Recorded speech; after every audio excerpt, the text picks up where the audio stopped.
अब इस critical reasoning में आएगा क्या, करना क्या है, कैसे होगा, ये मास्टर क्लास है इसकी, है ना। लाइक इसमें थ्योरी पढ़ेंगे हम, कुछ इंपॉर्टेंट। उससे पहले ना मेरे को कुछ चीज़ें आपको समझानी है, तो वो ध्यान से सुनेंगे और लिखते भी चलेंगे हम, जो मेरे को सिखानी है। Right, done. आपके एग्जाम में ना एक क्वेश्चन आता है जैसे आरसी या पैसेज का, उसमें या तो क्रिटिकल रीजनिंग आपसे अलग से पूछ लेगा, अगर वो अलग से नहीं पूछेगा तो वो इस सीआर के क्वेश्चंस को पैसेज में डाल देते हैं। मगर मैं मान के चलता हूं कि 5 क्वेश्चन आते हैं तो 1 से 2 क्वेश्चन पैसेज में सीआर से रिलेटेड होते हैं। क्लियर, क्या कॉन्सेप्ट होता है वो, क्या लॉजिक होता है, ये सीखना है अपन को। ठीक है, इस क्रिटिकल रीजनिंग में सबसे पहली और बड़ी चीज जो आपको सीखनी है ना, दैट्स कॉल्ड इन्फ्रेंस। क्या बोलते हैं इसको, इन्फ्रेंस। आपने कई बार एक टाइप का क्वेश्चन देखा होगा कि what's the inference from the passage, what can we infer from the passage, है ना। इट कैन बी इन्फर्ड करके डैश लगा अगर पूछ लेगा कौन सा इन्फ्रेंस हो जाता है। अब ये इन्फ्रेंस हो जाता है, इन्फ्रेंस करना हमको सीखना है। ठीक है, मैं आपको लिखवा दूंगा इसका थ्योरी, पहले इसको एक बार समझते हैं इन्फ्रेंस होती क्या है। जैसे मैंने बोला आपकी ना 10th क्लास में 80% आई है, 10th क्लास में आपने ना दोबारा 10th दिए, रिपीट करिए, और आपकी परसेंटेज आई है 90। ठीक है, 10th क्लास आपने 2 बार की है, और एक बार आपकी परसेंटेज आया 80 और एक बार आपका परसेंटेज आया 90। अब आप मुझसे पूछो कि सर इन्फ्रेंस करके दो, तो इन्फ्रेंस इज एक्चुअली 10% की ग्रोथ। अब ये ऐसा पॉइंट था जो उसने अपने स्टेटमेंट में नहीं दिया है, जो आपने खुद ने निकाला है, और खुद जो डिराइव करते हैं ना from the passage, that's called inference. The statement which is not directly said in the passage is called inference. उसने डायरेक्टली नहीं बोला था कि इन्फ्रेंस क्या होती है, आपने खुद ने डिराइव किया है, इन्फर की है, जो आप खुद इन्फर करेंगे ना, दैट्स कॉल्ड इन्फ्रेंस। ये रीस्टेटमेंट नहीं होना चाहिए ऊपर वाले स्टेटमेंट का, ये आप खुद डिड्यूस करेंगे, खुद डिराइव करेंगे। समझ गया मेरी बात, इन्फ्रेंस का मतलब क्लियर है। मैं दोबारा आता हूँ, कई लोग इसको बोलते हैं कि रीडिंग और to read between the lines, मतलब छुपे हुए अर्थ को भी पहचानना इज कॉल्ड इन्फ्रेंस। कई लोग बोलते हैं the statement which is not directly said in the passage is called inference, the statement which is not directly stated in the passage is inference. Inference is actually hinted, hinted समझ गए आप, जिसका hint तो आपको ऊपर मिला है लेकिन उसने ऐसा बोला नहीं था, और नहीं बोला था और आपने खुद ने निकाला 10% की ग्रोथ हुई है, इज डायरेक्टली कॉल्ड इन्फ्रेंस। समझे आप इन्फ्रेंस का एक्चुअली मतलब क्या हुआ। ठीक है, अब आप थ्योरी लिखेंगे इन्फ्रेंस की, है ना। The statement which is not directly said in the passage, the statement which is not directly said in the passage, the statement which is not directly said in the passage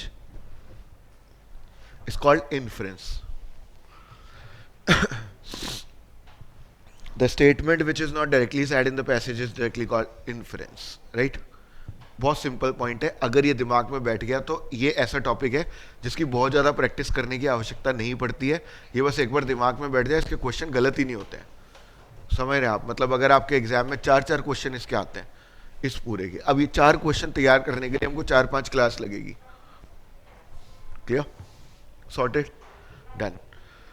अब ये actually inference है या infer करना हो गया। अब इसमें एक पॉइंट आएगा जिसको बोलते हैं अजम्पशन। समझना मेरी बात आप, the word is actually assumption. What can we assume from the passage, है ना। What's the assumption from the passage is called assumption. क्या होती है assumption, सुनना। आपने बोला कि 10th क्लास में कितना परसेंटेज आया 80, 12th क्लास में 10th में दोबारा दिया तो सेकंड अटेम्प्ट में कितना आया 90। अब मेरी इस बात को बहुत ध्यान से सुनना, इसका ये मतलब है कि इन्फ्रेंस तो हो गया 10% की ग्रोथ। अब इसके assumption पे आते हैं कि सर इससे अजम्पशन क्या क्या हो सकता है। पहला अजम्पशन कि सर पेपर का लेवल ही बहुत इजी आया होगा, कह सकता हूं क्या, पेपर का जो लेवल है वो इजी आया होगा। हो सकती है ना असम्पशन। तो सर आपने ना बहुत हार्ड वर्क किया होगा दूसरी बार, ये भी तो असम्पशन ही है। आपको क्या पता क्यों कैसे आ गया वो मेरा 90 इस बार, आप तो अज्यूम कर रहे हो बस, पेपर का लेवल ही इजी आ गया इस बार सर, आ गया होगा 90। सर हो सकता है कि पेपर आपने बहुत ज़्यादा मेहनत करी हो। सर ऐसा भी तो हो सकता है कि पेपर चेक करने वाला ही अच्छा ढंग का नहीं है, उसने लापरवाही से चेक कर दिया, पेपर लीक हो गया होगा सर आपने। ये सब अजम्पशन है ना यार। ये बेसिकली मतलब प्रॉब्लम कहाँ आती है, इन्फ्रेंस और अजम्पशन को समझने में। इन्फ्रेंस अनसेड स्टेटमेंट है जो डायरेक्टली निकल के आ जाता है, 10% की ग्रोथ हुई है ये दिख रहा है सबको, लेकिन अजम्पशन में आपको करने के लिए बोलूंगा ना तो आप सबकी अलग अलग आएगी। समझ रहा है मेरी बात। अब नीचे 4 या 5 ऑप्शंस में से अज्यूम करना रहेगा आपको, है ना, ये आपके क्रिटिकल थिंकिंग को दिखाएगा इसके क्वेश्चन करना। अजम्पशन कुछ भी हो सकती है, जैसे मैंने बोला कि 2011 का जो वर्ल्ड कप है ना, वो इंडिया हार गई, मान लो इंडिया हार गई। अब इंडिया ने ना बहुत मेहनत की है, बहुत ही ज्यादा मेहनत की है इन 4 साल में, बहुत। अजम्पशन क्या हो सकती है, अगला मैच जीत जाओ आप, यही तो अजम्पशन है।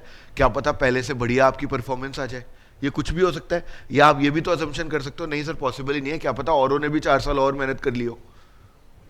ये सब अजम्पशन है, समझ गया मेरी बात। Assumption is actually to assume something, you got the point. तो लिखेंगे assumption to assume from the passage to assume from the passage to assume from the passage to assume from the passage is called assumption, right? assumption clear, inference clear, ठीक है। नहीं, inference वो होती है जो indirectly बोली गई है, बिल्कुल अलग होगी, इन्हीं में फंसेंगे हम। क्लियर, बढ़ू आगे, ठीक है। तुमको ना मैं एक कहानी सुनाता हूं, ध्यान से सुनना। जैसे ना जो वो नहीं होते बोट वगैरह, जो बड़े बड़े जहाज होते हैं, शिप वगैरह होते हैं जो, है ना, उस शिप का प्रॉब्लम क्या है कि उसमें 2 लोग हैं, ठीक है। एक तो ड्यूटी ऑफिसर जो ड्यूटी लिखता है, जैसे आप आज 6 बजे आए हो, आज आप 7 बजे आए हो, आज आप 6:15 बजे आए हो, एक। और एक बंदा हो गया कैप्टन, कैप्टन समझ गए, जो उसको चलाएगा, ठीक है। अब 2 लोग हो गए आपके पास, कौन, एक तो ड्यूटी ऑफिसर और एक कैप्टन। अब क्या है, ये ड्यूटी ऑफिसर जो है ना, जो लिखता है, ये से छुट्टी मांगता है, किससे, कैप्टन से, कि मेरे को ना छुट्टी दे दे, आज मेरे को घर जाना है। ये कहता है तेरे को कोई छुट्टी नहीं मिलेगी, कोई छुट्टी वुट्टी नहीं होती इसमें, तेरे को ड्यूटी लिखनी है, ठीक है। अब ये कहता है ठीक है, मैं तेरे से बदला लूंगा, ड्यूटी तो मैं ही लिखता हूँ, है ना। अब ये कैसे बदला ले, अब ये क्या करता है, एक दिन रजिस्टर बनाता है जहाँ ये ड्यूटी लिखता है इसकी, कैप्टन की, और उसमें ऐसे लिख देता है कि आज है ना, आज कप्तान साहब शराब पी के नहीं आए, शराब नहीं पी के आए। अब सुनना आप मेरी बात, क्या लिख के दे रहा है वो, कि आज कप्तान शराब पीकर नहीं आए हैं। अब ये इसको बोलेगा, क्या लिख रहा है ये, तो ये बोलेगा यार मैंने सही तो लिखा है, आज आप पी के आए हो क्या, तो वो बोलेगा कि नहीं मैं नहीं पी के आया हूं, आज मैंने वही तो लिखा है जो आज हुआ है। अब ये रजिस्टर जहां इसने ये बात नोट डाल के लिखी है, ये जाए हायर अथॉरिटी के पास। अब हायर अथॉरिटी इस बात से क्या इन्फर करेगी, दिस इज कॉल्ड इन्फ्रेंस। समझ गया मेरा पॉइंट क्या है, उसमें क्लियर कट लिखा हुआ था आज नहीं पीकर आए हैं, इसका मतलब वो डेली पी के आते हैं। समझ गया मेरी बात। अब आप मुझसे इनडायरेक्टली बात करोगे तो मैंने कुछ गलत नहीं लिखा, नहीं पी के आए हो ना आप, लेकिन एक्चुअली मैं क्या इन्फर कर रहा हूं इस पॉइंट से, कि वो डेली पी के आता है, आज नहीं पी के आए। ये जो वर्ड प्ले कर रहे हैं ना, this all is called inference. समझ गया मेरी बात।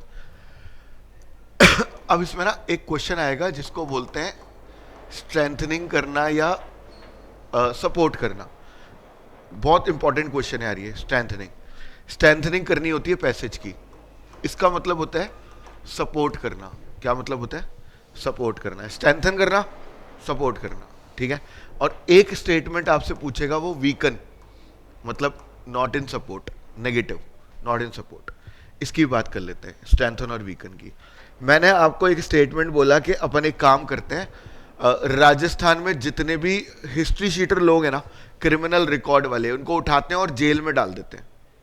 मेरा स्टेटमेंट सुनना, हिस्ट्री शीटर्स को उठाओ और कहाँ डाल दो, जेल में। अब ये आए और इन्होंने कहा कि सर ऐसा एमपी में भी हुआ है, लेकिन वहां पर ना रत्ती भर भी क्राइम रेट कम नहीं हुई। इन्होंने मेरे को स्ट्रेंथन किया या weaken? This is called weakening of the statement. क्या इन्होंने कहा सर यूपी में भी ऐसा हुआ और मजा आ गया, क्राइम रेट कम हो चुकी है। इन्होंने क्या किया मेरे को? This is called strengthening. आप इसको केवल ऐसे देखेंगे, स्ट्रेंथनिंग मतलब support, weakening not in support. यहां तक क्लियर है मेरी बात? अगर उसने बोला कि स्ट्रेंथनिंग कर दो, ऑथर को स्ट्रेंथन करो, तो ऑथर को सपोर्ट कर देना। अगर उसने बोला ऑथर को कर दो वीकन, तो क्या कर देना, डायरेक्टली नॉट इन सपोर्ट ले आना। क्लियर? तो आप डायरेक्ट लिख दो स्ट्रेंथन मतलब सपोर्ट और वीकन मतलब not in support. Clear? Strengthen मतलब सपोर्ट, वीकन मतलब नॉट इन सपोर्ट। बहुत सिंपल है। आपका ना पूरा दिमाग ऐसे हो जाएगा क्रिटिकल रीजनिंग के क्वेश्चन करते वक्त कि सर यार ये मजा ही आ गया, तो क्या ही हो रहा है, ये तो अंग्रेजी अलग है। हमको तो लग रहा था टेंस वेंस आएंगे। क्लियर? वो आएंगे। पहले सीआर को तो निपटा दें अपन, एक बार खत्म करें इस सिचुएशन को, क्योंकि जब हम पैसेज करेंगे ना उसमें सीआर के क्वेश्चन होंगे, और सीआर के क्वेश्चन होंगे तो पैसेज सॉल्व नहीं होगा प्रैक्टिस में। क्लियर? मैं बढ़ रहा हूँ आगे, ये समझ में आ गया आपको? अब मैं ना आपको क्वेश्चन दिखाता हूँ, अब क्वेश्चन के अकॉर्डिंग करते हुए चलेंगे एक एक चीज, है ना? और बहुत ध्यान से सुनना। मैं ना पढ़ के देता हूं आपको। कोर्स ऑफ एक्शन क्या होता है? Solution to any problem, right? अगर उसने बोला कोर्स ऑफ एक्शन निकालना है तो इसका मतलब क्या निकालना है? सॉल्यूशन निकालना है। अब मेरी बात सुनना, मैं क्वेश्चन पढ़ना स्टार्ट कर रहा हूं ध्यान से।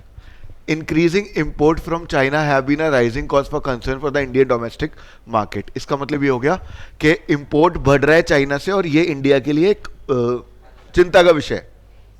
ये मतलब हुआ। आगे बढ़ते हैं। In the wake of the global downturn, demand from China's biggest export contributor the US has slacken. मतलब अब ये जो ग्लोबलाइजेशन हो रहा है या कुछ भी हो रहा है, इसमें जो यूएस सामान मंगाता था चाइना से वो कम हो रहा है। Clear?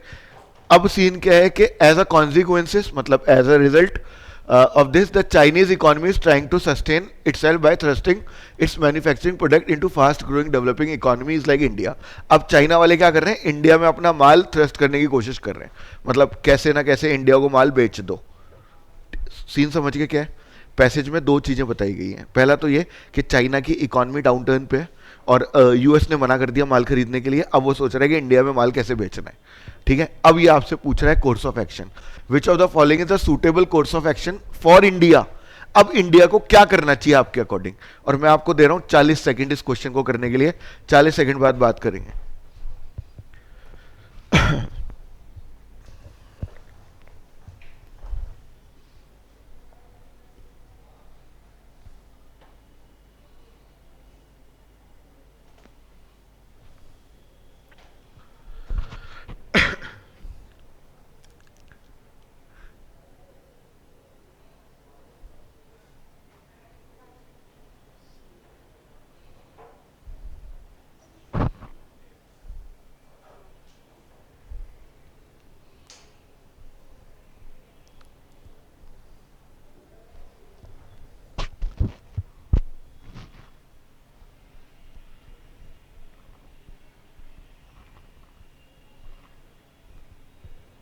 Done?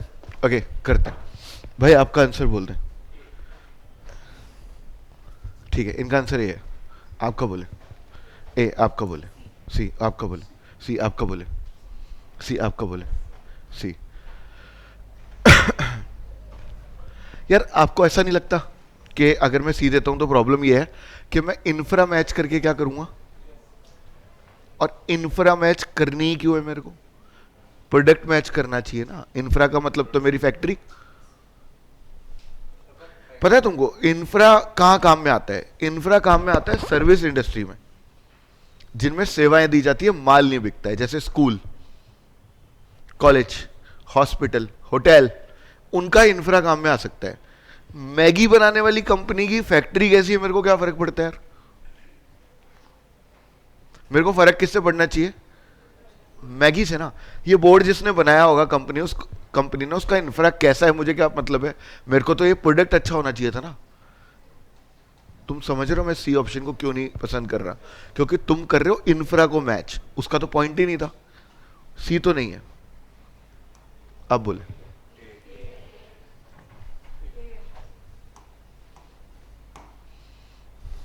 Answer is a.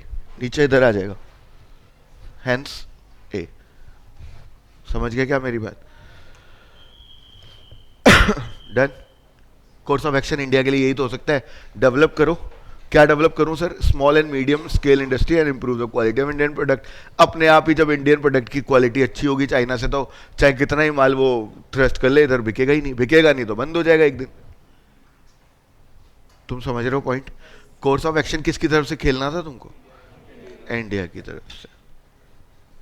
Got the point? आगे बढ़ जाऊं, अगले क्वेश्चन पे आते। अब मेरी बात सुनना। मैं इस क्वेश्चन को पढ़ाऊंगा, लेकिन एक बार पहले क्वेश्चन समझाऊंगा। All of the following can be advance for supporting the above argument except. जिन क्वेश्चन में एक्सेप्ट लिखा हुआ आ जाए, एक्सेप्ट लिखा हुआ आ जाए, उनमें नॉट लगा देना इधर और एक्सेप्ट हटा देना। ठीक है? अब आपको कौन सा ऑप्शन पूछने के लिए कह रहा है वो क्लियर देखो। All of the following can not be advance for supporting. Can not be advanced मतलब सपोर्ट नहीं करना, वीकन करना है। यार बोलो ना यार। एक्सेप्ट के साथ में हमेशा ऐसे ही खेलना। आप 1 सेकंड लगेगी आपको क्वेश्चन करने में। हटाना और नॉट लगाया ना उधर। क्लियर? अब बोलो ये है ही नहीं। ठीक है? अब इसने बोला कैन नॉट सपोर्ट का मतलब तो मेरे को वीकन ही समझ में आ रहा है। अब तुमको वो स्टेटमेंट निकालना है जो वीकन करेगा, और पूरे 2 मिनट है आपके पास इसको करने के लिए।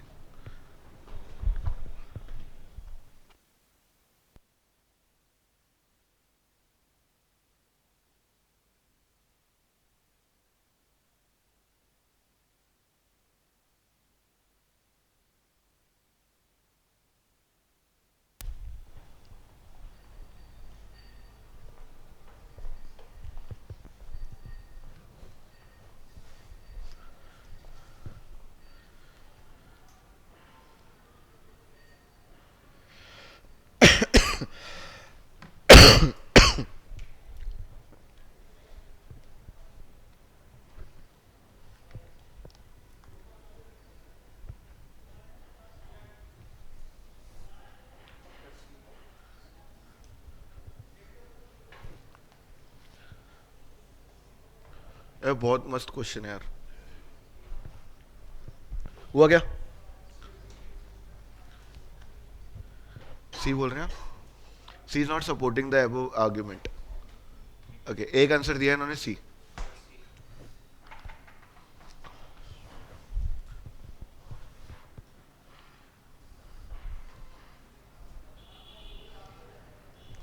बोले डी। एक बंदे ने आंसर दिया है डी और एक ने दिया है सी। बाकी लोग भी बोल देंगे तो अपन आगे बढ़ जाएंगे।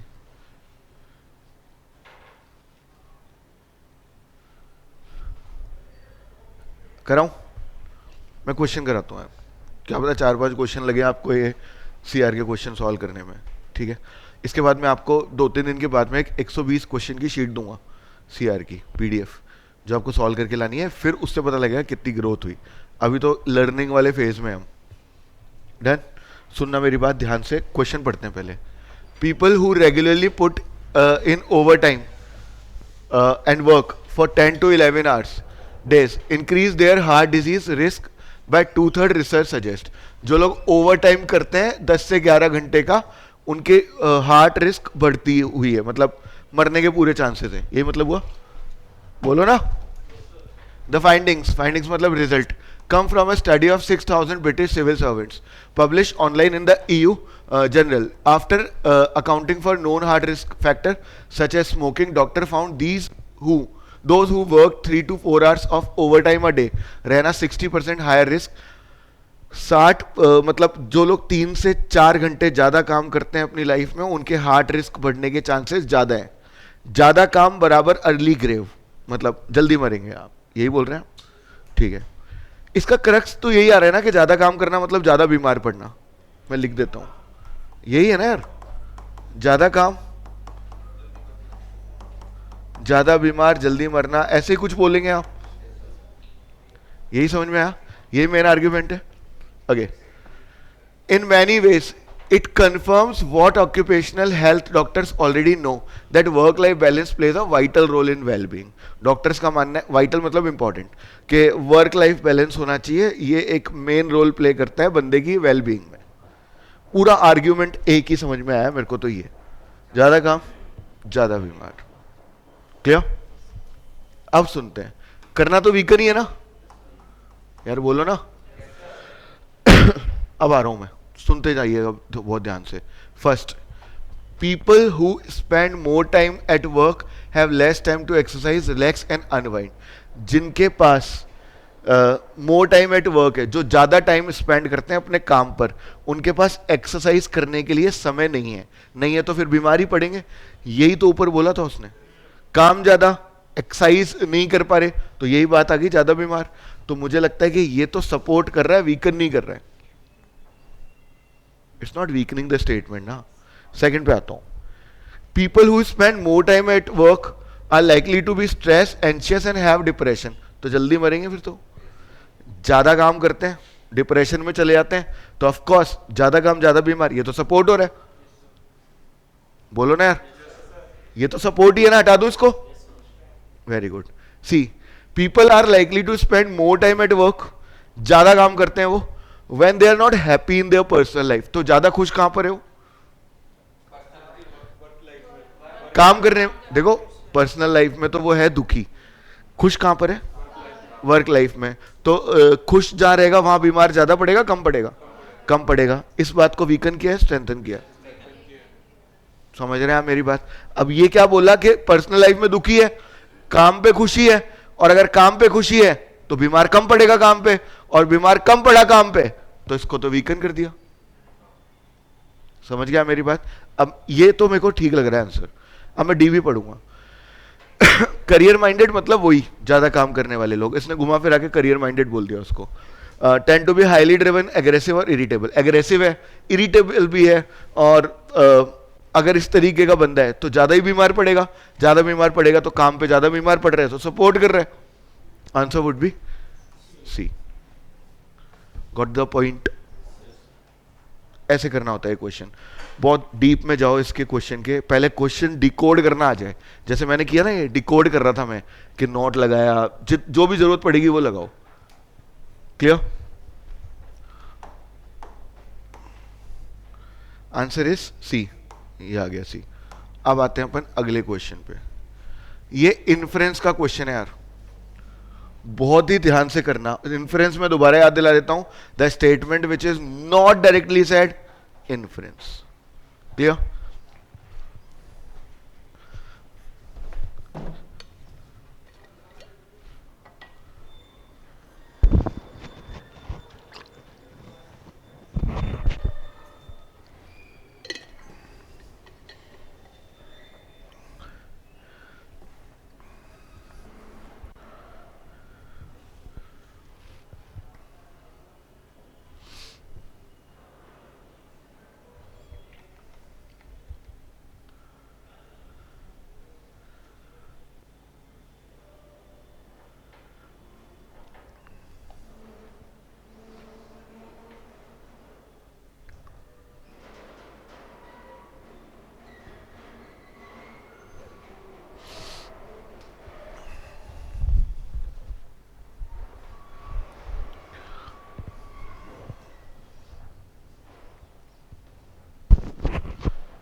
क्या आया?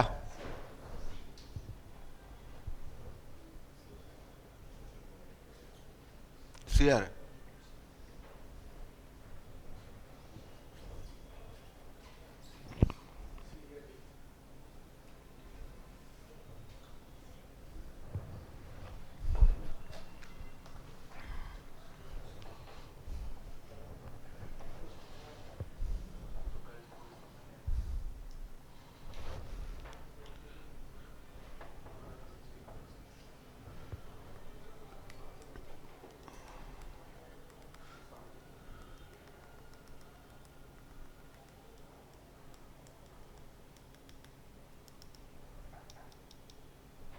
बोले?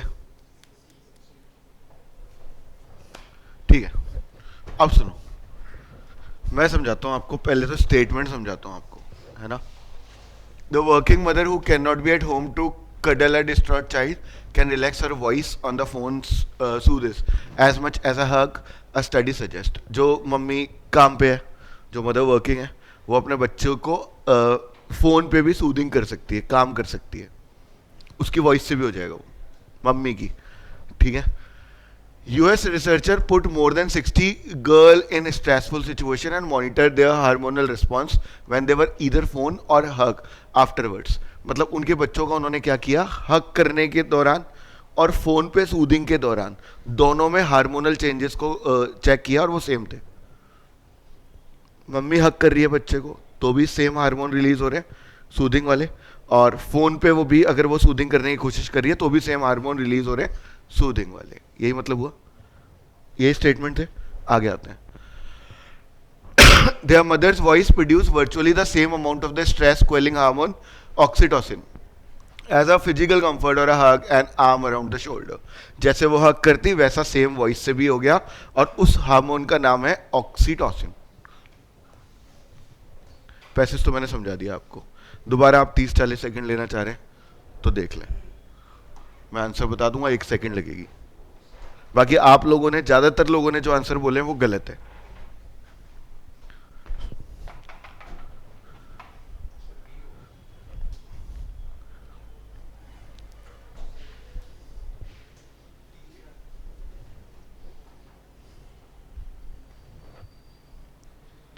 इन्फर करना है, the statement which is not directly set.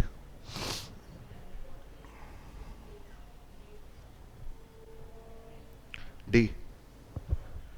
यार डी तो नहीं होगा. उसने कहीं से पैसेज को पढ़कर पता नहीं लग रहा कि वो केवल गर्ल्स के लिए यूनिक हार्मोन है, क्योंकि गर्ल्स पे आपने केवल प्रैक्टिकल किया है, गर्ल्स के लिए नहीं बताया है. ऊपर पढ़ के तो नहीं पता लग रहा कि गर्ल्स का हार्मोन है. डी तो नहीं होगा. आप बोले.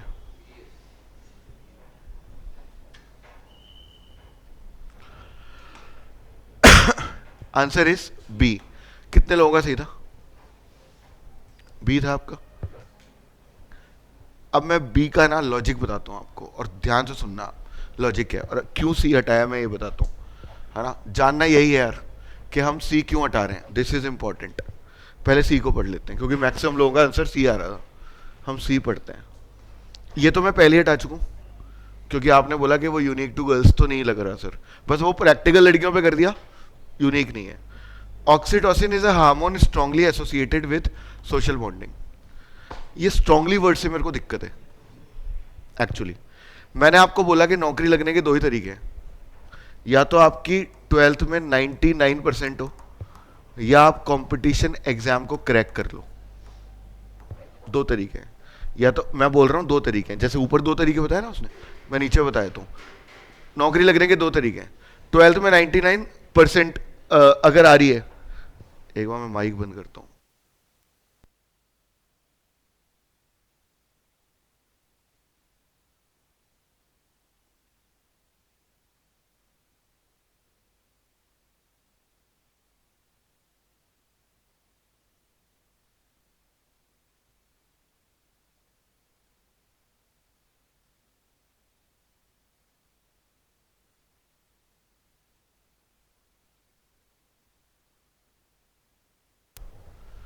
ओके, मैं दोबारा आता हूं. 12th क्लास में 99% आई, या तो तब नौकरी लग जाओगे, या कंपटीशन एग्जाम क्रैक कर लो तो नौकरी लग जाओगे. 2 ही तरीके हैं आपके पास. अब मैंने तुमको ये बात बताई, तुम इस बात को क्या बोल रहे हो कि सर ने बताइए कि स्ट्रांगली 12th में 99 होनी चाहिए. मैंने ये थोड़ी बोला था. मैंने कब बोला स्ट्रांगली? मैंने तो 2 ऑप्शन दिए थे आपको. स्ट्रांगली का मतलब क्या हो गया? सिर्फ ये या ये ज्यादा काम कर रहा होगा, यही मतलब हुआ ना. तुम यही तो बोल रहे हो कि strongly associated with social bonding. Strongly कब बोला? मैंने तो कहा था दोनों में सेम हार्मोन रिलीज हो रहा है, तो स्ट्रांगली वर्ड कैसे लिया है आप? तुम समझ रहे हो इस वाले एग्जाम्पल का पॉइंट क्या है? तुमने कहा 12th में 99 लिया हो, या सर एग्जाम क्रैक करवाओ तभी नौकरी लगेगी. तुमने इस बात को ही समझ लिया, अपने पापा को बताया कि सर ने बोला है कि 99 चाहिए, स्ट्रांगली बताया, मैंने बोला ही नहीं था, मैंने तो दोनों बताए थे। क्लियर? तो मेरे को लगता है सी तो नहीं होगा। Physical contact is necessary to produce oxytocin, नहीं, वो फोन से भी हो रहा था, फोन से भी हो रहा था, तो आई डोंट थिंक कि ए होगा। अब मैं आता हूं बी पे। Oxytocin release in the context of social bonding require physical contact, of course hug is a kind of physical contact. उसने क्या बोला कि फिजिकल कांटेक्ट चाहिए, ऊपर क्या बोला था कि हक से हो रहा है, तो इसी बात को तो इन्फर किया कि चाहिए होगा फिजिकल कांटेक्ट। और मैंने कोई वर्ड ही नहीं दिया जिसमें आपको डाउट हो, स्ट्रांगली दिया ही नहीं मैंने। हो रहा है, लेकिन मैंने तो ये बात बोली नहीं कि ज्यादा कम हो रहा है, मैंने तो बस डायरेक्ट स्टेटमेंट बता दिया कि उससे रिलीज होता है फिजिकल कांटेक्ट से, तो होता है ना, इसमें प्रॉब्लम क्या है? मैंने तो बोला ही नहीं स्ट्रांगली होता है या वीकली होता है। तुम ये बात बोल दो घर पे आके कि 12th में 99% चाहिए सर नौकरी लगने के लिए, तो मैं मान लूंगा, इन्फर कर लूंगा। समझ रहे हो आप? मेरे को आपके ऑप्शन से प्रॉब्लम थी स्ट्रांगली से, आप जो ऑप्शन टिक कर रहे थे मेरे को स्ट्रांगली से प्रॉब्लम थी। यहां मेरे को प्रॉब्लम थी इस ऑप्शन में यूनिक टू गर्ल्स से। यहां मेरे को प्रॉब्लम थी कि केवल नेसेसरी बता दिया, और नेसेसरी का मतलब है कि this is the only process. Got it? समझ गए कैसे? अगर कई बार आपकी मदद ऑप्शंस करेंगे, ऑप्शंस एलिमिनेट कर करके, ये भी एक बढ़िया तरीका होता है किसी भी एग्जाम को क्वालिफाई करने का। आप ऑप्शंस को हटाते चलो, फिर जो बच जाए ना उस पर थोड़ा सा फोकस कर लो, अपने आप आंसर आ जाएगा। क्लियर? हम अगला क्वेश्चन देख रहे हैं, क्वेश्चन नंबर 4।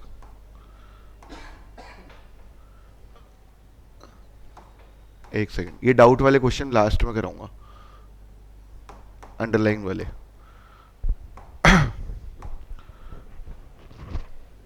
इन्फ्रेंस का क्वेश्चन है, क्वेश्चन नंबर 7।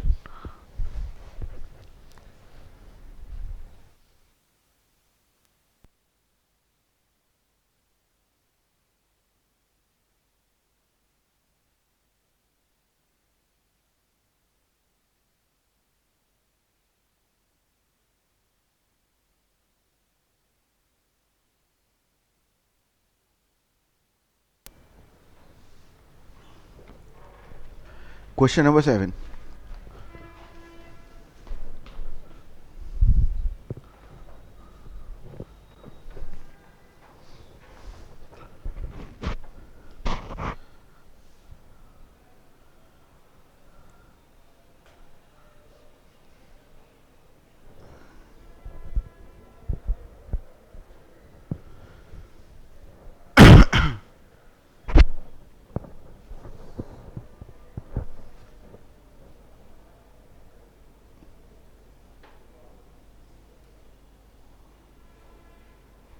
फोर्टिफाइड मतलब रियली फाउंड और स्ट्रेंथन।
बोलो,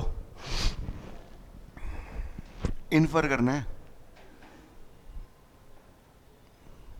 ये पैसे तो समझ में आ गया ना, इंडिया में विटामिन डी का कल्चर वल्चर के कारण में नहीं हो पाता है कि विटामिन डी वो ले पाएँ, और खाने में भी इतना स्ट्रांग नहीं है क्योंकि हम डेयरी प्रोडक्ट ज़्यादा कंज्यूम कर रहे हैं। दूसरा, इंडिया का जो कल्चर रूट है वो भी ऐसी नहीं, हम ढक के रहते हैं, ऐसे रहते हैं, बुरका वुरका पहन लेते हैं और नहीं निकलते हैं नॉर्मली। तो ये सब आप ऐसे मान के चलो कि इंडिया का ये प्रॉब्लम है कि विटामिन डी नहीं मिल पा रहा है हमको। अब आपको इन्फर करना है। सेकंड ऑप्शन,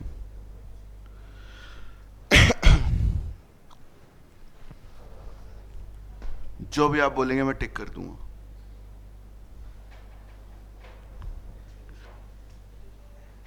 आप बोले यार। डी फॉर फोर्थ ऑप्शन ना। डन। फोर्थ। फोर्थ। रुकू। आप बोले। फोर। फोर। यार तो बहुत इजी क्वेश्चन है यार, अब तक के क्वेश्चन में तो सबसे इजी मेरे को ये लगा। 1 सेकंड में इन्फ्रेंस मिल रही है।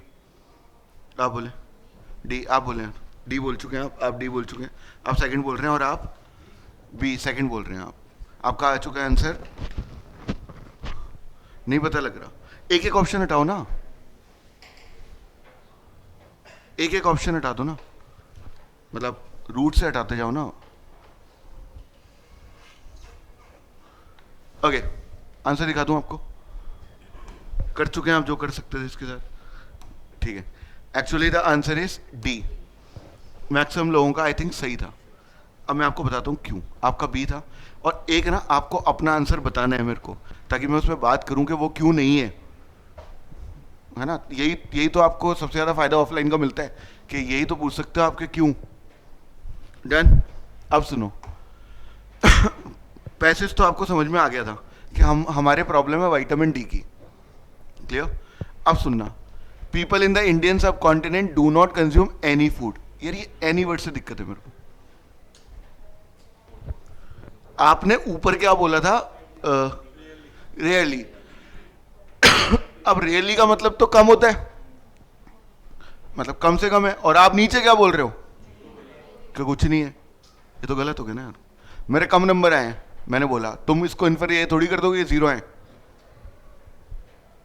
समझ रहा मेरी बात? तो ए ऑप्शन तो तुमको सबसे पहले हटाना था। और because of this word any, fortification of food item with vitamin D is the most viable strategy to achieve vitamin D. नहीं बोला उसने ऐसा। उसने कहा था सन एक्सपोजर भी कर लोगे ना तो भी हो जाएगा। उसने तो सन एक्सपोजर और फूड दोनों को बताया था। उसने कहा था फूड भी नहीं ले रहा और आपका बंदा वो धूप में भी नहीं निकल रहा, तो यही तो मतलब हुआ। तो ये कैसे हो सकता है? आपने केवल किस ऑप्शन पे टिक मार दिया कि सर फोर्टिफिकेशन कर दो, food item most viable strategy है। नहीं, किसने कहा आपको ये मोस्ट वाइबल है? मोस्ट वाइबल का मतलब तो हो गया नंबर 1। उसने कब बताया नंबर 1 है? उसने कहा 2 तरीके हैं। ये ना बहुत एक्सट्रीम वर्ड होते हैं, मोस्ट, एनी। इनको लगाने से पहले ना एक बार दिमाग में सोचना कि मैं मोस्ट बोल तो रहा हूं, लेकिन ये लिटरली काम करेगा नहीं करेगा ऑप्शन में। क्लियर? ये मोस्ट हटा दो। अब आ जाओ विटामिन। हाँ तो मैं ले लेता, इंपॉर्टेंट स्ट्रेटेजी होता तो भी मैं ले लेता। मोस्ट का मतलब नंबर 1 पे आ गया। ठीक है। Vitamin D deficiency is under diagnosed and under treated. ये तो गलत ही है, पता तो लगी गया तभी तो पैसेज आया, तो सी तो नहीं होगा। अब आते हैं अपन डी पे। डी क्या कह रहा है? The epidemic proportion of the vitamin D deficiency in India population have socio religious and cultural roots. Of course cultural roots हैं, बोला था उसने। ये रहा। Do not facilitate adequate sun exposure. आपके सन एक्सपोजर में नहीं जा पा रहे हो आप, आपके कल्चरल उस प्रॉब्लम के कारण। यही तो बोला कि हमारी कल्चरल रूट्स हैं। मेरे मम्मी पापा घर से बाहर निकलने के लिए मना करते हैं, ठीक है, आज मैं बाहर नहीं आऊंगा। इसका मतलब यही तो इन्फ्रेंस है कि मेरे घर पे मेरे मम्मी पापा हैं। तुम समझ रहे हो मैं क्या बोल रहा हूं? तुमने क्या बोला कि मेरे जो मम्मी पापा हैं वो मेरे को घर से बाहर निकलने नहीं देते हैं, और आज मैं नहीं आ सकता आपके पास। इससे इस बात से क्या इन्फ्रेंस हो सकती है? आज मेरे मम्मी पापा कहाँ हैं? यही तो वो बोला कि तुम नहीं कर पा रहे हो, इसका मतलब आपके कल्चरल रूट्स हैं। This is called inference. The most viable technique is to eliminate the options. आप ऑप्शंस को एलिमिनेट करोगे, जो बचेगा उसके बारे में सोचोगे। That could be the most possible way to write the answer, to correct the answer. Got it? अब सुनना, ये समझ में आ गया आपको मैं डी ऑप्शन क्यों टिक कर रहा हूं, और आपका वाला ऑप्शन क्यों हटाया ये भी पता लग गया। डन। किस कारण से हटाया मैंने आपका वो फेवरेट बी?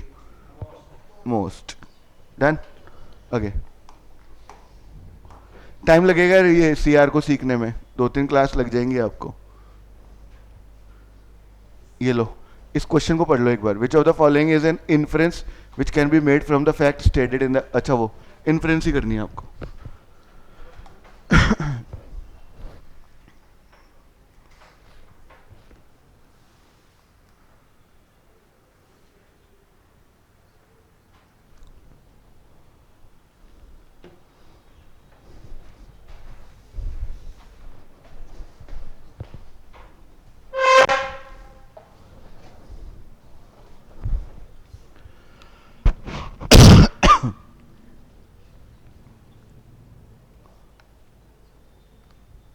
स्कैर्सर मतलब कम कम होती जा रही है day by day.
A D, answer is D. Second, दो आंसर आए, दो लोगों ने दिए हैं, एक ने दिया है बी, एक ने दिया है डी, मतलब दो टाइप के आंसर है मेरे पास। अब we have to find out which kind of logic you are applying on this question. Four option, fourth option,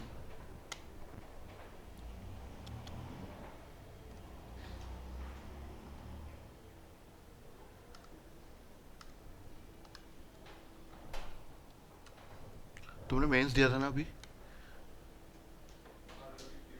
उसमें इंग्लिश वाला दिया था क्या सेक्शन?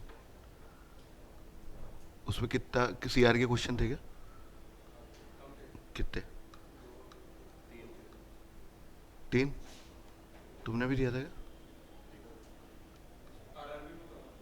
आईबीपीएस में ज़्यादा आता है, पर तीन क्वेश्चन भी इम्पोर्टेंट है। आईबीपीएस में ज़्यादा है, आरआरबी में दो तीन, और आईबीपीएस में ज़्यादा है, 7-8 क्वेश्चन भर के दे देता है। 8 क्वेश्चन समझ रहे हो आप, मतलब सिलेक्शन का पूरा गारंटी हो जाती है। और इतना वो टॉपिक नहीं है कि समझ ही नहीं आए, और इतना बैंक इसका बस वो है कि कंटेंट अच्छा अच्छा मिल जाए आपको, क्वेश्चंस वो मैं दे दूंगा आपको, मेरे पास है।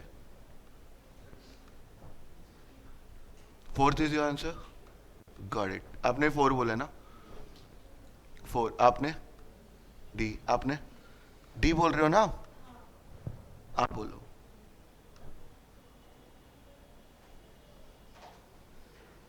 No idea, get an idea. Okay, so पहले तो आपको आंसर दिखाता हूं। Answer is D. तो ज्यादातर लोगों ने बिल्कुल परफेक्ट सोचा है, जैसा उनको सोचना चाहिए था। अब उनका आंसर बी है और उनका नो आइडिया है। पहले इन दोनों लोगों को सेटिस्फाई करते हैं, फिर आगे बढ़ते हैं। पैसेज तो समझ में आ गया कि ये उस बैम्बू ट्री की बात कर रहा है जो भर भर के उगता है, मोस्ट ग्रोइंग प्लांट बताया अर्थ पे। क्लियर? और अब है कि इन्फ्रेंस क्या क्या हो सकती है इस पार्ट से। ध्यान से सुनना, पहले मैं तो डी पे आ जाता हूं जो एक्चुअली आपका आंसर है। The use of bamboo for structural solution will prevent reduction of forest land. हो सकता है, ये तो हो सकता है ना, इसमें तो कोई मना ही नहीं हो सकती। अब उनका ऑप्शन इवेल्युएट करते हैं B, replacing wood with bamboo to manufacture product mention in the argument would be an easy procedure. Easy नहीं होगा, उसने कब बोला इजी हो जाएगा? बहुत एक्सट्रीम वर्ड होते हैं यार, किसी भी स्टेटमेंट को आप ऐसे डायरेक्ट थोड़ी बोल दोगे कि इजी है, गलत हो जाएगा। Got the point? ये नहीं होगा। अब आ जाते हैं नो आइडिया वालों पे। तो ये दो का तो मिल ही गया आइडिया, अब एक का भी आ जाते हैं। Sources of wood will become extinct if bamboo is not used as a substitute. ये भी बहुत एक्सट्रीम हो गया। एक्सट्रीम समझते हैं आप? मैंने बोला आज मैं मंदिर गया, तुम क्या इन्फर कर रहे हो कि सर आप डेली मंदिर जाते हो? ये कैसे हो सकता है? एक्सट्रीम हो गया ना। तो एक्सट्रीम आंसर्स अवॉइड करने होते हैं आपको, हमेशा याद रखना। Critical reasoning is all about extremism. Extreme answers को हटाते जाओगे आप, जैसे वो वहां मोस्ट वाले हटाए थे हमने, है ना। मैंने कहा वो यार 3 दिन से पी रहा है, इसका मतलब ये कभी नहीं होगा वो पियक्कड़ है। नहीं, हो सकता है वो पार्टी में हो सकता है उसको फ्री में मिल गई हो सकता है पापा ही घर नहीं हो, वो तो कुछ भी हो सकता है ना। छुट्टी हो, 3 दिन की बड़ी छुट्टी आ गई हो, कोई ऐसा ही कोई अचीव कर लिया हो उसने, फोड़ दिया हो कुछ तो पी रहा हो। लेकिन पियक्कड़ बोलना तो बहुत ज्यादा एक्सट्रीम हो गया ना यार। इस एक्सट्रीमिज्म से बचेंगे आप, तुम समझ रहे हो। मैंने कहा मैं सावन में नहीं पीता हूं, क्या बोलता हूँ, सावन होता है क्या? सावन ही तो होता है वो। अरे वो होते ना 1 महीने नहीं पीते जब, सावन सावन। मैं सावन में नहीं पीता हूं। अब इसका मतलब ये कभी नहीं होगा कि मैं कभी नहीं पीता, या मैं हर सावन में ही नहीं पी रहा, ये भी नहीं बता सकते आप। ये एक्सट्रीम है, this is called extreme. Clear? Extreme में नहीं फंसेंगे अपन।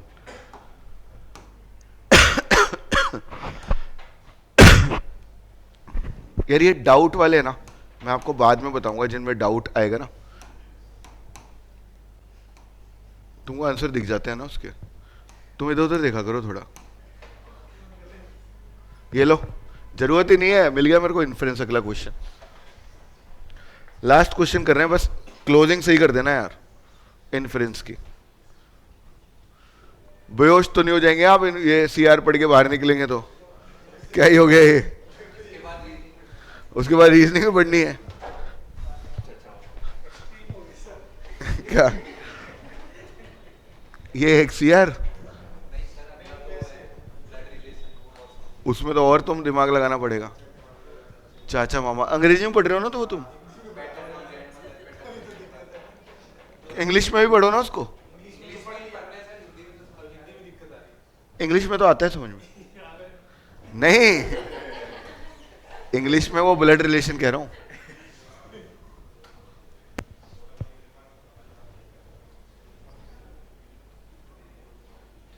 डिमेंशिया होता है लॉस ऑफ मेमोरी, मतलब अल्जाइमर का और एक्सट्रीम फॉर्म है।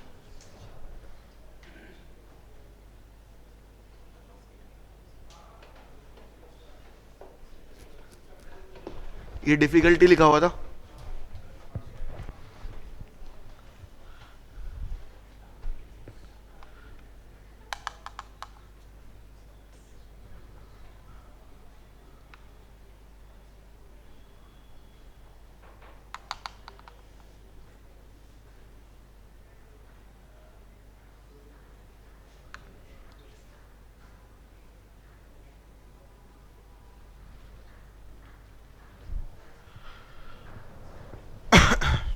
बोले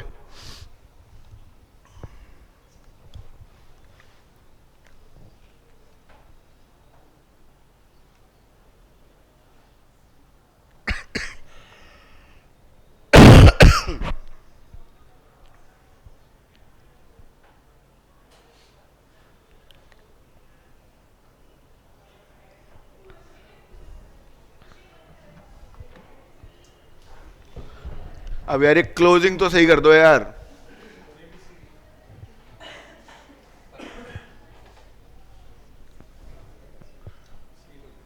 सी